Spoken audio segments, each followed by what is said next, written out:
প্রিয় ছাত্রছাত্রীরা সবাই কেমন আছো? আশা করি সবাই খুব ভালো আছো। আজ আমি তোমাদের সঙ্গে আলোচনা করতে চলেছি তোমরা যারা এখন ক্লাস 12-এ অর্থাৎ সেমিস্টার 3-তে পড়ছো, প্রশ্নচিত্রের আজকে 4 নম্বর পার্টে আলোচনা করতে চলেছি। এর আগের পার্টগুলি যারা এখনও দেখোনি, ডেসক্রিপশন বক্সে লিঙ্ক দেওয়া আছে, গিয়ে দেখে নাও। আর তোমাদের কাছে ছোট্ট একটা অনুরোধ, চ্যানেলে নতুন থাকলে চ্যানেলটি সাবস্ক্রাইব করে পাশে থাকা বেল আইকনটি অন করে রাখো। আর যারা সাবস্ক্রাইব করেছে তাদেরকে অসংখ্য ধন্যবাদ। তো চলো ভিডিওটি শুরু করা যাক। আজকের প্রথম প্রশ্ন হলো পাইথন প্রোগ্রামিং ল্যাঙ্গুয়েজে উদ্ভাবক কে? খুবই একটা গুরুত্বপূর্ণ প্রশ্ন। তো আমি এখানে শুধুমাত্র তোমাদেরকে উত্তরগুলো বলে যাব। এখানে সঠিক উত্তর হবে অপশান সি, গাইডো ভ্যান রসাম। তো তোমরা কিন্তু প্রত্যেকটা ভিডিও ভালো করে লক্ষ্য করো, ভালো করে দেখো, এখান থেকে অনেক প্রশ্ন তোমরা কমন পাবে। আর একটা কথা বলে রাখি, এই চ্যানেলের কমিউনিটি পোস্টে কিন্তু আমি এই এমসিকিউগুলো সেখানে কিন্তু পোস্ট করে থাকি। সেখানে যদি তোমরা উত্তর দেওয়ার চেষ্টা করো তাহলে তোমাদের অনেকটাই প্র্যাকটিস হয়ে যাবে। তার জন্য চ্যানেলটি সাবস্ক্রাইব করে রাখো। 2 নম্বর রয়েছে, দেখো পাইথন প্রোগ্রামিংয়ের সোর্স কোডটি যে ইন্টারমিডিয়েটেড কোডে রূপান্তরিত হয় সেটাকে আমরা কি বলবো? সঠিক উত্তর হবে অপশান বি, বাইট কোড বলা হবে। 3 রয়েছে, দেখো বিবৃতি 1, লিস্ট হলো একটি ইমিউটেবল ডাটা টাইপ, সত্য না মিথ্যা আমাদের বলতে হবে। এবং বিবৃতি 2তে রয়েছে, যখন কোনো ইমিউটেবল ভ্যারিয়েবলের মান আপডেট করার চেষ্টা করা হয় তখন ওল্ড ভ্যালু মুছে গিয়ে মেমোরিতে একই নামে নতুন একটি ভ্যালু তৈরি করা যায়। তো প্রথমে যেটা রয়েছে বিবৃতি 1-এ, লিস্ট হলো একটি ইমিউটেবল ডেটা টাইপ, এটা কিন্তু ভুল, অর্থাৎ লিস্ট হলো একটা মিউটেবল অর্থাৎ পরিবর্তনশীল। কিন্তু 2 নম্বর যে সংখ্যাটা দেওয়া আছে এটা কিন্তু সত্য, অর্থাৎ পরিবর্তনশীল সংখ্যাটা দেওয়া আছে। তাই আমরা এখানে কি করব? সঠিক উত্তর হবে অপশান এ, সরি ভুল বললাম, অপশান এ নয়, অপশান ডি। বিবৃতি 1 সঠিক নয়, বিবৃতি 2টা হচ্ছে সঠিক, অপশান ডি হবে তার সঠিক উত্তর। ঠিক আছে।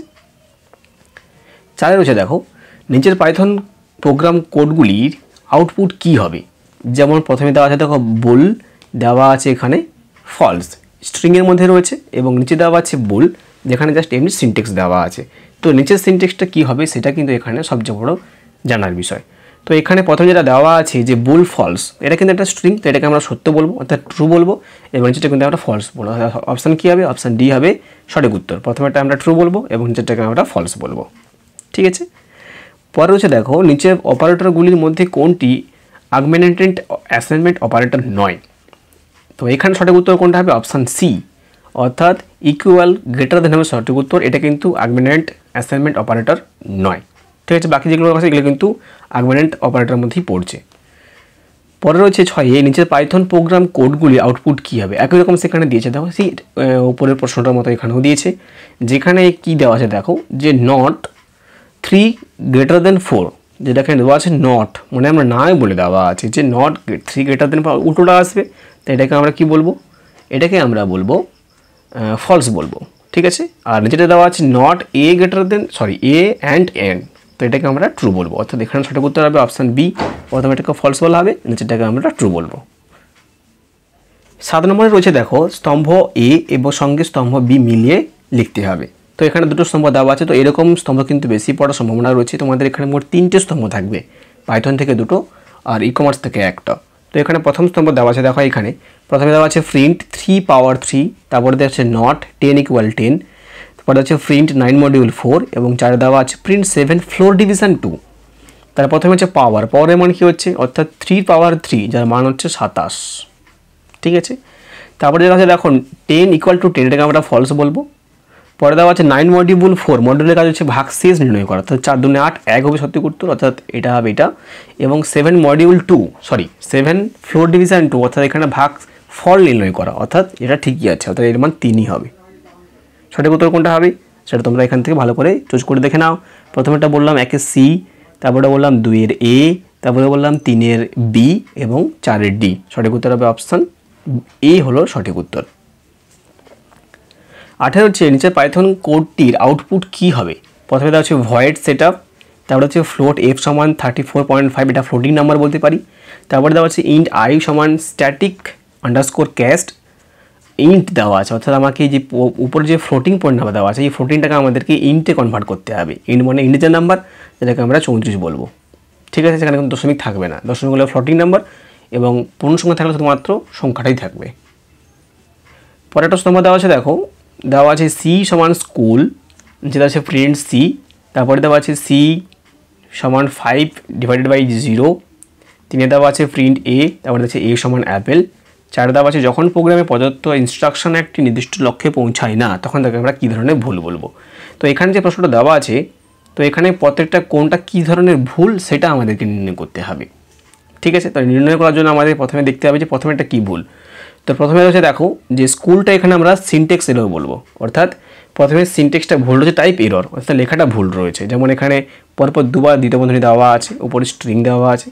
আচ্ছা, তারপরে দেওয়া আছে দেখো যে দুইটা দেওয়া আছে সি, এটাকে আমরা রান টাইম এরর বলবো, এবং 3কে বলা হবে অপশান বি সিনটেক্স এরর, এটাকে আমরা সিনটেক্স এরর বলবো। তো এখানে দেওয়া আছে দেখো প্রিন্ট এ, যে দেওয়া আছে অ্যাপেল, তো এটা উপরে থাকতো, পরে নিচে আসতো প্রিন্ট, তাহলে এটাকে আমরা সিনটেক্স এরর অর্থাৎ নেম এরর বলবো।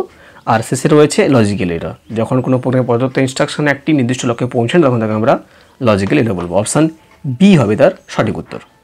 10 দাগে রয়েছে দেখো পাইথন প্রোগ্রামিং ল্যাঙ্গুয়েজে অপারেটরগুলি প্রেসিডেন্সের সঠিক ক্রমে সাজাতে পড়ে দেওয়া আছে। 1 নম্বরে কি আছে? 1 নম্বরে আছে এক্সপোনেনশিয়াল, প্যারেন্থেসিস, 3 আছে ডিভিশন, 4 আছে মাল্টিপ্লিকেশান, 5 আছে সাবট্রাকশন এবং 6 আছে অ্যাডিশান। তো প্রত্যেকটার জন্য এখানে একটা সূত্র রয়েছে, সূত্রটার নাম হচ্ছে, তোমাদের এর আগেও বলেছি আমি প্রথম পাঠে, সূত্রটার নাম হচ্ছে PEMDAS, PEMDAS। ঠিক আছে, এই সূত্রটা মনে রাখলে তোমরা এই ধরনের প্রশ্ন করতে পারবে। এখানে পি মনে হচ্ছে কি প্যারেন্থেসিস, ই মানে এক্সপোনেনশিয়াল, এ মানে মাল্টিপ্লিকেশান, ডি মানে ডিভিশন, এ মানে অ্যাডিশন, এস মানে সাবট্রাকশন। তো কার পর কোনটা আসবে এটা হচ্ছে সবচেয়ে বড় বিষয়।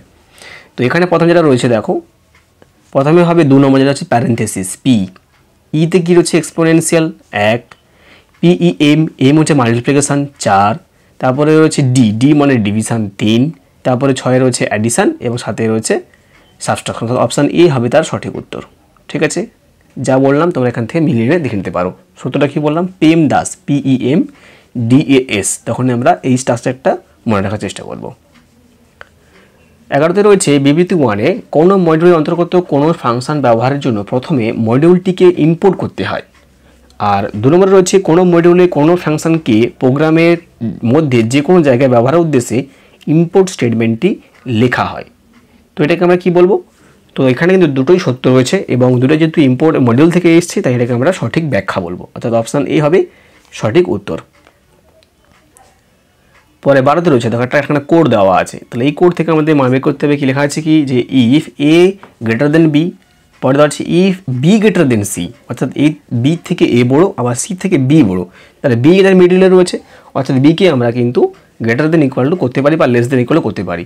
তো যেহেতু এখানে বলে দেওয়া আছে উপরেই যে এস কোডের মান বের করতে হবে, তো প্রথমে তো অলরেডি আমরা পেয়ে গেলাম যে এ গ্রেটার দেন বি, তো এ গ্রেটার দেন পেয়ে গেলাম। তো এ গ্রেটার দেন বি যদি এখানে এক জায়গাতেই রয়েছে তাই এখানে ডিটাই হবে তার সঠিক উত্তর।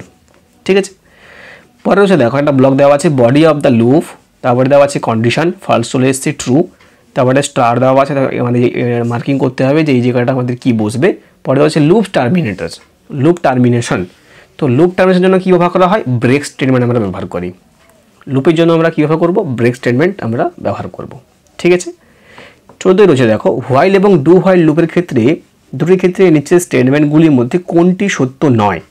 অর্থাৎ 1 নম্বরে দেওয়া আছে উভয় লুপই ইটারেটিভ অর্থাৎ পুনরাবৃত্তি, বিতে দেওয়া আছে উভয় লুপই কন্ডিশনাল শর্তাধীন, এবং সিতে দেওয়া আছে উভয় লুপই অন্তত একবার করে এক্সিকিউট হয়, এবং ডিতে দেওয়া আছে সবগুলি। অর্থাৎ 3টাই হবে এখানে সঠিক উত্তর, 3টাই হবে সঠিক উত্তর, অর্থাৎ উভয় লুপই অন্তত একবার করে এক্সিকিউট হয়, এটা কিন্তু সত্য নয়। ঠিক আছে, বাকিগুলো কিন্তু রিপিটেটিভ হতে পারে, কন্ডিশনাল হতে পারে। ঠিক আছে, আচ্ছা 15তে আছে নিচে কোন কিওয়ার্ডটি রিকারশন থেকে বেরিয়ে আসার জন্য ব্যবহার করা হয়?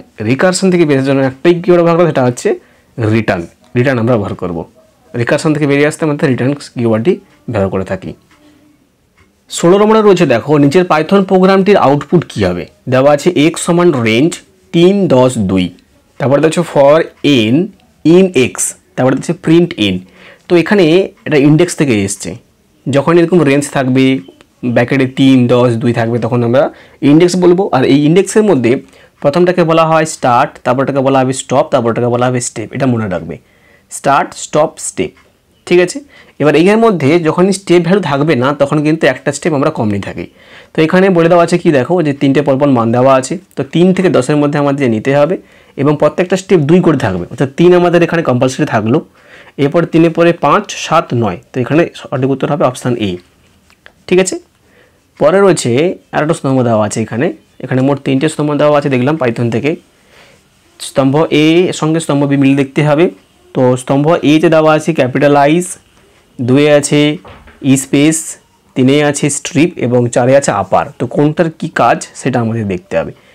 এখানে 1 নম্বরে বলে দেওয়া আছে কোনো স্ট্রিং থেকে শুরু এবং শেষের স্পেস বা নির্দিষ্ট ক্যারেক্টার সরিয়ে দেয়। বিতে আছে ট্রু ভ্যালু রিটার্ন করে যদি স্ট্রিংয়ের সব ক্যারেক্টারগুলি হোয়াইট স্পেসে হয়। সিতে রয়েছে কোনো স্ট্রিংয়ের প্রথম অক্ষরকে বড় হাতের অক্ষরে পরিণত করে এবং ডিতে রয়েছে কোনো স্ট্রিংয়ের সমস্ত অক্ষরগুলি বড় হাতের অক্ষরে পরিণত করে। তাহলে এখানে প্রথমে ক্যাপিটালের কাজ কী হবে? ক্যাপিটালের কাজ হচ্ছে কোনো স্ট্রিংয়ের সমস্ত অক্ষরকে বড় করতে ব্যবহার করা হবে আপার, আর ক্যাপিটালাইজ মনে হচ্ছে প্রথম অক্ষরটা বড় হবে। ঠিক আছে, তাহলে এখানে সি একটা হবে অপশান সি, কোনো স্ট্রিংয়ের প্রথম অক্ষরকে বড় হাতের অক্ষর করতে ব্যবহার করা হয়। আপারের কাজ হচ্ছে কোনো স্ট্রিংয়ের সমস্ত অক্ষরকে, এটা ঠিকই আছে, অপশান ডি হবে। আচ্ছা, ই স্পেস এবং স্ট্রিপের কাজ কী হবে? তাহলে স্ট্রিপের কাজ হচ্ছে কোনো স্ট্রিংয়ের শুরু বা শেষে স্পেস নির্দিষ্ট করতে ব্যবহার করা হয় স্ট্রিপ, এবং 3 যেটা রয়েছে স্ট্রিপ, তো স্ট্রিপের কাজ ওটাই, স্ট্রিপের যেটা বললাম স্ট্রিপের কাজ হচ্ছে এটাই, কোনো নির্দিষ্ট শুরু এবং শেষে স্পেস বা নির্দিষ্ট ক্যারেক্টার সরিয়ে দেয়। এবং 2 যেটা রয়েছে স্পেস, স্পেসের কাজ হচ্ছে ট্রু ভ্যালু রিটার্ন করে যদি স্ট্রিংয়ের সব ডেটা ক্যারেক্টারগুলি হোয়াইট স্পেসে থাকে। তো এখানে সঠিক উত্তর হবে অপশান ই, অর্থাৎ 1 সি, 2 বি, 3 এ, 4 ডি। ভালো করে তোমরা মিলিয়ে নিয়ে খাতা লিখে নিতে পারো। 18তে রয়েছে পার্টিশন ফাংশন যদি সব সেপারেটর খুঁজে না পায় তাহলে কি রিটার্ন করবে? অপশান রয়েছে এতে পুরো স্ট্রিং এবং একটি ফাঁকা স্ট্রিং, পুরো স্ট্রিং এবং দুটি ফাঁকা স্ট্রিং, সিতে রয়েছে শুধু ফাঁকা স্ট্রিং, এবং ডিতে রয়েছে একটি এরর রিটার্ন করবে। তো এখানে রয়েছে পুরো স্ট্রিং এবং দুটি ফাঁকা স্ট্রিং রিটার্ন করবে। ঠিক আছে, উত্তর হবে অপশান বি, পুরো স্ট্রিং এবং দুটি ফাঁকা স্ট্রিং রিটার্ন করবে। 19 হচ্ছে বিবৃতি 1, একটি লিস্টের প্রথম উপাদান সবসময় 0 ইন্ডেক্সে থাকে এবং বিবৃতি 2 এ লিস্টগুলি 0 ভিত্তিক ইন্ডেক্সিং ব্যবহার করা হয়। তো এখানে দুটোই কিন্তু সত্য, অর্থাৎ এখানে বিবৃতি 1 এবং বিবৃতি 2 উভয়ই সত্য আসবে। 20তে রয়েছে পাইথনে লিস্ট তৈরি করতে কোন সিনট্যাক্সটি ব্যবহার করা হয়? তো লিস্টের জন্য আমরা কী ধরনের ব্যবহার করি? লিস্টের জন্য আমরা থার্ড ব্র্যাকেট ব্যবহার করে থাকি। ঠিক আছে, 21 রয়েছে নিচের কোন কোড লিস্টে বানানা উপাদানটি সরানো যাবে? তো এখানে কোডটা দেওয়া আছে ফ্রুইটস, অ্যাপেল, বানানা এবং চেরি। তো এইখানের মধ্যে আমাদের বানানাটাকে সরাতে হবে, তার জন্য আমরা ব্যবহার করব কি, এই যে ফ্রুইটস ডট রিমুভ বানানা, রিমুভের জন্য ব্যবহার করা হবে, অর্থাৎ এখান থেকে আমরা বানানাটি সরিয়ে ফেলতে পারবো। 22 রয়েছে নিচের কোনটি পাইথনের স্ট্যান্ডার্ড লাইব্রেরির একটি মডিউল? মডিউলের মধ্যে থাকে সেটা হচ্ছে একটা, সেটা হচ্ছে ম্যাথ আমরা ব্যবহার করে থাকি। 23 রয়েছে নিচের কোনটি স্ট্যাটিস্টিক মডিউলের অন্তর্গত নয়? সেটা হচ্ছে স্ট্যাটিস্টিকের মডিউলের মধ্যে অন্তর্গত 3টি রয়েছে, মিন, মিডিয়ান এবং মোড। তো এখানে সঠিক উত্তর হবে অপশান সি, রেঞ্জ। রেঞ্জ কিন্তু স্ট্যাটিস্টিক মডিউলের মধ্যে অন্তর্গত পড়ছে না। 24 রয়েছে নিচের ফাংশনগুলির মধ্যে কোনটি পাইথনে একটি বিল্ট ইন ফাংশন? তো বিল্ট ইন ফাংশন হলো একটা, সেটা হলো প্রিন্ট। ঠিক আছে, 25 প্রথমে রয়েছে বিবৃতি 1, যেখানে লেখা আছে লোকাল ভেরিয়েবলগুলি গ্লোবাল ভেরিয়েবলগুলির চেয়ে বেশি অগ্রাধিকার পায়, এবং বিবৃতি 2তে রয়েছে লোকাল ভেরিয়েবলগুলি ফাংশনের ভিতরে তৈরি হয় এবং সেখানে তাদের ব্যবহার করা হয়। তো এখানে দুটো কিন্তু সত্য, এবং দুটো যেহেতু লোকাল ভেরিয়েবল থেকে এসছে এটাকে আমরা সঠিক ব্যাখ্যা বলবো, অর্থাৎ অপশান এ হবে তার সঠিক উত্তর। পরে 25 রয়েছে, 26 রয়েছে। তো এখানে কিন্তু পাইথনের সমস্ত প্রশ্ন শেষ হয়ে গেল। এবার ই কমার্স থেকে 10টা প্রশ্ন রয়েছে। প্রথমে হচ্ছে দেখো, ই কমার্স ব্যবসার থেকে সবথেকে বেশি ব্যবহৃত পেমেন্ট মাধ্যম কোনটি? সবথেকে বেশি ব্যবহার করা হয় কোনটি? সেটা হচ্ছে ক্রেডিট কার্ড এবং ডেবিট কার্ড। 27 হচ্ছে নিচের কোনটি ই কমার্সের প্রকারভেদ নয়? তো এখানে সঠিক উত্তর হবে অপশান ডি, P2C, অর্থাৎ পার্সন টু কোম্পানি কিন্তু কোনো রকম ই কমার্সের প্রকারভেদের মধ্যে নেই। 28 একটা স্তম্ভ রয়েছে, এখানে দেখো ডেলিভারি সিস্টেম 1 নম্বরে রয়েছে, 2 নম্বরে রয়েছে কাস্টমার সার্ভিস, 3 হচ্ছে সিকিউরিটি, 4 রয়েছে মোবাইল অ্যাপ, এবং এদিকে রয়েছে গ্রাহকদের সহযোগিতা এবং সহায়তা প্রদান করা, বিতে রয়েছে ক্রেতাদের কাছে পণ্য পৌঁছে দেওয়ায়, সিতে রয়েছে মোবাইলের মাধ্যমে কেনাকাটার সুবিধা দেয়, এবং ডিতে রয়েছে অনলাইন লেনদেনকে সুরক্ষিত রাখে। তো এখানে আমি প্রত্যেকটা বলে দিচ্ছি। ডেলিভারি সিস্টেম কোনটা হবে? ক্রেতাদের কাছে পণ্য পৌঁছে দেয়। কাস্টমার সার্ভিস কী হবে? গ্রাহকদের সহযোগিতা এবং সহায়তা প্রদান করে। সিকিউরিটি কী হবে? অনলাইনে লেনদেনকে সুরক্ষিত রাখে। মোবাইল অ্যাপ হচ্ছে মোবাইলের মাধ্যমে কেনাকাটার সুবিধা দেয়। তো 1টা বি, 2টা এ, 3টা ডি, 4টা সি। ঠিক আছে, তো এখানে অপশানগুলো তোমরা এক করে মিলিয়ে নেবে। 29 রয়েছে নিচে কোনটি একটি জনপ্রিয় ই কমার্স প্ল্যাটফর্ম? তো এখানে অপশানগুলো যেগুলো রয়েছে তাদের মধ্যে এখানে কোনোটাই হবে না। তো এখানে সঠিক উত্তর হবে অপশান বি, আমাজনটা এখানে হবে, কারণ বাকিগুলো রয়েছে এগুলো কিন্তু সোশ্যাল মিডিয়ার মধ্যে পড়ছে। Microsoft Word, Adobe Photoshop, Facebook, এগুলো কিন্তু একটা সোশ্যাল মিডিয়া এবং বাকিগুলো কিন্তু অ্যাপ্লিকেশন সফটওয়্যারের মধ্যে পড়ছে। ই কমার্স এখানে একটা, সেটা হচ্ছে অ্যামাজন। 30 রয়েছে একটি ই কমার্স কোম্পানি লক্ষ্য করে যে বেশিরভাগ গ্রাহক ক্যাশ অন ডেলিভারি পছন্দ করছেন, যার ফলে অনলাইন পেমেন্টস ক্রম সঠিক হয়ে উঠছে। এবার প্রশ্ন হলো গ্রাহকদের অনলাইন পেমেন্ট ব্যবহারে উৎসাহিত করতে কোনটি সঠিক কৌশল হবে। তো এখানে যেগুলো দেওয়া আছে, অনলাইনে পেমেন্টসের ডিসকাউন্ট দেওয়া, সিওডির জন্য অতিরিক্ত চার্জ প্রয়োগ করা, আর অনলাইন পেমেন্টসের দ্রুত ডেলিভারি সুবিধা দেওয়া। তো এখানে সঠিক উত্তর হবে সমস্তগুলো, তো সবগুলি হবে এখানে সঠিক উত্তর। 31 রয়েছে নেট ব্যাঙ্কিংয়ের মাধ্যমে পেমেন্ট করতে ড্যাশের দরকার হয়। তো এখানে আমরা কি বলবো, ব্যাঙ্ক অ্যাকাউন্ট এবং ইন্টারনেট অ্যাক্সেসের প্রয়োজন হয়। 32 রয়েছে পেপারলেস বিল পেতে সাধারণত কি করতে হয়। পেপারলেস বিল পেতে হলে সাধারণত আমাদেরকে অপশান বি, ইমেল বা মেসেজের মাধ্যমে ডিজিটাল বিল গ্রহণ করা। অর্থাৎ পেপারলেস বিল মানে কি, আমাদের সেখানে পেপার বিল থাকবে না, তো পেপারহীন বিল আমাদের নিতে হবে। 33 রয়েছে একটি ই কমার্স কোম্পানি তাদের পণ্যের জন্য একটি ভিডিও মার্কেটিং কৌশল তৈরি করতে চাইছে, তাদের কী ধরনের ভিডিও তৈরি করা উচিত। তো এখানে পণ্য ব্যবহার এবং সুবিধা নিয়ে ডেমো ভিডিও তৈরি করা উচিত, যে কী ধরনের পণ্য ব্যবহার করছি আমরা, এবং তার জন্য একটা ভিডিও আমাদের তৈরি করা উচিত। 34 রয়েছে ইন্টারনেট মার্কেটিংয়ের প্রধান উদ্দেশ্য কী। ইন্টারনেট মার্কেটিংয়ের প্রধান উদ্দেশ্য হলো এখানে বিজ্ঞাপনে খরচ কমানো, মার্কেটিং গবেষণা করা, পণ্য ক্রয় বৃদ্ধি করা। তো এখানে সবকটি হবে সঠিক উত্তর। এবং পিপিসির এটা গুরুত্বপূর্ণ একটা প্রশ্ন, এখানে পিপিসির বিজ্ঞাপনের সম্পূর্ণ নাম কী হবে। পিপিসি প্রোগ্রাম হচ্ছে পেপার ক্লিক। ঠিক আছে, তো এই ছিল আজকের আপডেট। নিশ্চয়ই তোমরা বুঝতে পেরেছো। পরবর্তী যতগুলো পার্ট আছে সমস্ত পার্টগুলো এক করে নিয়ে আসবে পরীক্ষার আগে পর্যন্ত। ভালো থাকবে, দেখাচ্ছে পরবর্তী ভিডিওতে।